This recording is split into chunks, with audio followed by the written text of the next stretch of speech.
Hello guys, news techno time में आपका स्वागत है। तो गाइस, आज मैंने वीडियो लड़की की आवाज़ में बात कैसे करें शेयर चैट पे।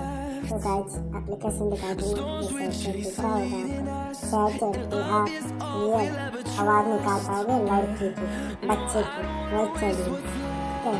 और अपने फ्रेंडों को जा भी सरप्राइज कर सकते हैं। तो एप्लीकेशन दिखा देता हूँ गाइस आपको। एप्लीकेशन गाइस ये है, इसको चालू कर लेना है। इसकी सेटिंग में जाना, यहाँ पर आपको देख लो, ठीक है। ये देखो, तो गाइस दिख रहा होगा आपको, इसमें जाना, आवाज़ करनी है। इसको क्लिक मारेंगे ना गाइस, यहाँ पर देख लो, ये दोनों में लड़की की, ये किसी और बच्चा है, ये मोटा बच्चा की है, ठीक है। अलग अलग वॉइस है, जो मर्जी आपकी वॉइस करना चाहते हैं वैसी वॉइस चाहिए। और ये गाइस माइक की आवाज़ है, आपको दिखा देती है आवाज़ से बहुत जल्दी, ठीक है। गाइस बस आज के लिए यही। अगर आपको ये एप्लीकेशन चाहिए तो मेरे वीडियो के नीचे डिस्क्रिप्शन में टेलीग्राम की लिंक है, तो वहाँ पर आपको हो जाएगा।